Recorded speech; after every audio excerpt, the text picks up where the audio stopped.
But আমি ভালো আছি কিনা এটা শুনে আমার খুব ভালো লাগছে। শুধু আসলে মানে আমি তো আজকে শুধু লাইভেই আসলাম, বাট এছাড়াও আমি যখন থেকে জানলাম শুনলাম যে আপনারা আসলে আমার জন্য এত বেশি আমার খোঁজ খবর নেওয়া, আমি ভালো আছি কি না, আমার ব্যাপারে সব কিছু, আমি না আসলে অনেক ব্লেসড। আসলে থ্যাংক ইউ সো মাচ।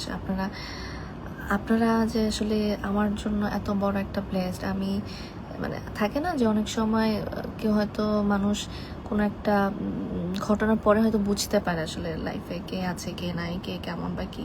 তো আমিও আসলে বুঝতে পেরেছি আসলে আপনারা আমার জন্য আসলে আমাকে এতটা ভালোবাসেন। তো থ্যাংক ইউ, যতই থ্যাংক ইউ বলে হবে না, বাট আমি আসলে খুবই ব্লেসড আপনাদের জন্য। Thank you. জি জি, আমার নামে আসলে অনেক ধরনের নিউজ আসছে, বাট জার্নালিস্টদের তো আসলে একটা ঝামেলাই হয় সবসময়। আসলে যেটা হয় যে নিউজ তো না জিজ্ঞেস করবে না কিছু করবে তা তো হয় না, নিজেরা যে যার মতো করে। শুধু না আমি এটাই না যে মারা গেছি না কি কোমায় আছি না কি যেন ছিল, বাট কি আর করা, মানুষদের তো আর বলে আসলে ঠিক করা যায় না। যে যার যেমন সে এমনই থাকে।